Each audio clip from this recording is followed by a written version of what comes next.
Dave, you described last weekend as a very special weekend with obviously the contract situation, the atmosphere at the Vic, and even for your family and yourself. Have you had more time to sit and reflect on what was I suppose, a good weekend overall?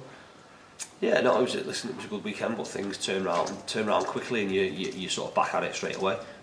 So what you've got to do is, certainly from our perspective, take on as much information as we can from the weekend's game. There were loads of positives from the game, and there were some things that we can do much better, and more around consistency. I thought at times, second half, we went a little bit away from what we want and what I want, certainly from us as a team, and it's just re-emphasising those with some, I suppose, footage and some ideas around what we want to do in order to make us more consistent, more of a threat. I just want to mention that you said footage, and I'm guessing you've had meetings with the lads and kind of showing them kind of what you want to improve on in a way for the weekend. We always do that in terms of analysing good points, bad points. Sometimes it's more detailed and more lengthy than other times. Saturday in particular, more than most occasions, it's just showing that consistency wise we do what we want from them in certain situations, and it gets us a success in possession and out of possession, and if we do that more, then we think we'll get more success. And it's showing that, because sometimes when the game's going on, you don't see the pictures, you become embroiled in, I say, to a certain degree, what's going on off the pitch, the atmosphere. I thought just in little things, really positive in terms of our intensity, really positive in terms of our out of possession stuff. The main things for us is looking at where we are shape-wise, certainly in terms of starting positions as a back 3-4-5, whatever it might be. Our in possession stuff, we can play more. Like I say, I want us to control the game in possession. I thought it became too easy just to play a ball forward towards Mike with not great quality. And our set pieces are a big one. We need to be more of a threat from them, to have, like I say, 11 corners, and the free kicks we had. In the main, our delivery has been very good, but if you simplify it, we speak about delivery, movement and desire. We need to increase them, because we need to be more efficient in the amount of opportunities we're getting, because this league, if we don't do it, will be brutal, and we'll end up paying the price for that. Eddie Jones and Luke Henry made their league debuts on Saturday, and you both said you should be pleased with their debuts. And obviously, Eddie's also been called up to the Wales under 21 squad, so overall pleasing week for him as well. Yeah, absolutely. Like I say, in terms of going in and dealing with, like I say, what is a brilliant atmosphere to play in. There's all those things for a young player coming in that that are always, I suppose, slight question marks over, but in terms of, like I say, his performance can be very happy at. I suppose that the disappointing thing, and again, it's not disappointing getting called up for your country, but the disappointing thing from his perspective is ultimately he goes from being in a team to missing games, and missing games can potentially be to his detriment, in the fact that Fergie becomes fit and has to come back in for the games that he misses, and then ultimately the responsibility then is in his hands in order to put in performances and keep his place. So I suppose it's bittersweet a little bit in terms of international call-ups and what effect that has within our squad. So looking towards this weekend then, Stevenage away, won the first two, haven't won since, struggling a little bit at the moment. What are you expecting from them? Don't know, to be honest. Like I say, we've watched quite a lot of them. We watched them against Sutton because it was prior to our game, and they were really expansive, played out from the back an awful lot, had lots of possession, lots of passes, lost the game 2-0. Watched them against Forest Green. Forest Green were very good on the day, and Stevenage didn't really lay a glove on them, conceded poor goals, and obviously lost the game 4-0 at home. That's again, from what we've seen, that's brought around a change of philosophy and thought process a little bit, because they went to Harrogate last week and didn't play out from the back once, played the ball back to front, played 4-4-2, and almost I suppose looks like they try to recover from a disappointing result at home, and to be fair, get a really good point away at Harrogate. So it's one of those games where I expect everything and look to try and be able to adapt to what's put in front of us by us putting our stamp on how we want the game to go. But regardless, they're a team that have a good squad. Like I say, all games in the league's really tight. There's nothing between many of the clubs. We know it'll be tough going there, but like I say, we go there looking to win and full of confidence based on how we've started, and that's what we'll try and do. From one special weekend, I suppose, to another, your birthday's Saturday, isn't it? You know, have you? What about that? Yeah. I was just, have you had a chance to even think about that? No, I haven't. That's pretty unfortunate. I'll have to get the cakes for the bus on the way down. I hadn't. Yeah, it is my birthday Saturday. I had pretty much forgotten about my birthday. I'll put my foot in it now. To be fair, when you get a bit older, they become less significant, and you probably want to forget about it a bit more. But no, yeah, listen, it is. I won't celebrate it too much.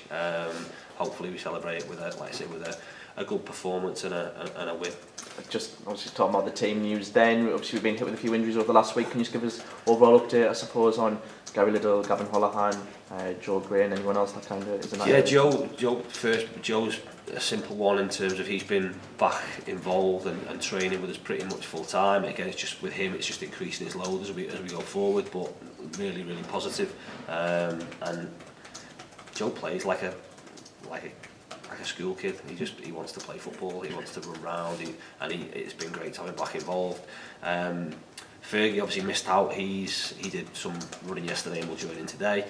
Lids, where again, as daft as it sounds, the longer we can leave him, the better it will be. Now we're obviously going to be dictated to by performances, results, potentially suspensions and injuries. He won't be involved at the weekend. He obviously won't be involved in the game on Tuesday.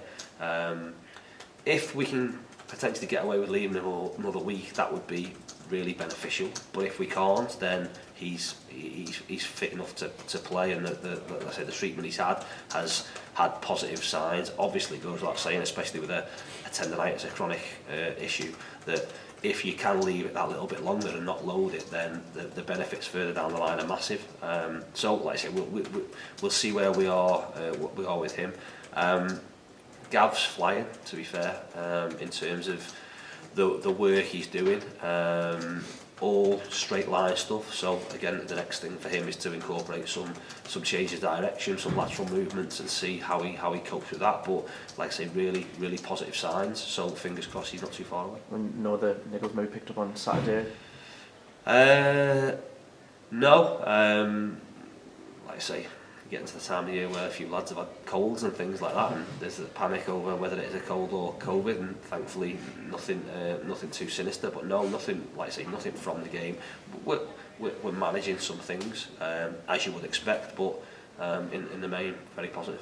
Just finally, I know you haven't even thought about your own birthday, so I'm guessing not too much thought's gone into next Tuesday's game. Obviously, will be the next time we're at the Vic, but I'm guessing Papa John's game, another opportunity for you to rotate the side and give lads minutes as well. There's more thought gone into Tuesday than as my birthday. Oh, right. Yeah, listen, we know where we're at.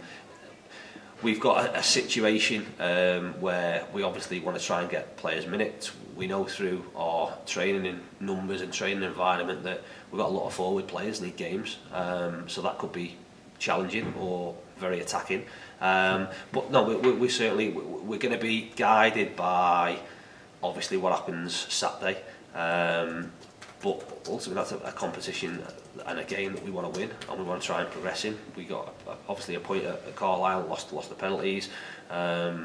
They won their game last night as such. Everton are obviously second in our little mini table, if you like, and we want to win on Tuesday to give ourselves a shot at progressing, not to the detriment of the more important games, which are the league games, but it's certainly a game that when it does come about we want to try and win.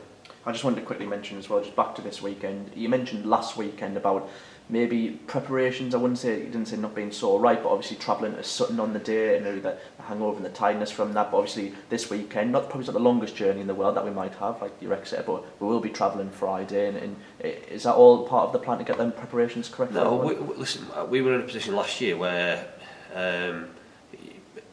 pretty much every Saturday game for us away from home was an overnight stay. And to be fair, this season's a little bit different, and it's probably potentially a little bit different from my perspective because of where my base is. So even me going, you look at the next couple of weeks, going to Salford, great, I've got half an hour from me, but the reality is it's not half an hour from here.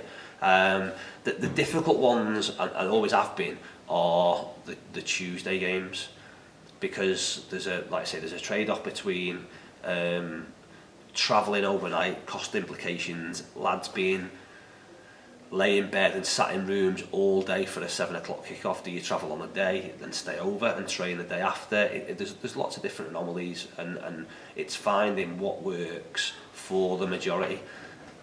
You can ask all the lads, some would prefer no overnight stays and prefer to stay in their own bed. Some would prefer to be away from missus and kids as often as possible. Some would prefer to sort of be at home and have their home comforts, if you like. You can't, like say, everyone is a different routine. You can't please everyone. We've got to try and find what's best for us and what works. Ultimately, all you're doing is trying to not so much minimise excuses, because we look at last year and go, our home record was brilliant, our away record still wasn't fantastic, yet we travelled overnight to every game. So although we can control that, ultimately it's what you do on the green rectangle from 3 o'clock onwards and from 7:45 onwards on Tuesdays that's going to have the biggest impact. But we need to make sure, like say, physically we're in the best way or the best form of us we can be in order to maximise the opportunity to get 3 points. A weekend away in Stevenage for your birthday. Lovely, yeah. I'm sure, listen, I'm sure we'll have a few drinks on Friday night. Listen, it doesn't matter when your birthday is. It falls on a Saturday. Fortunately, unfortunately, this time round, there'll be no better birthday present, like I say, than winning, and hopefully that'll be the case. Dave, thanks very much. Cheers, thank you.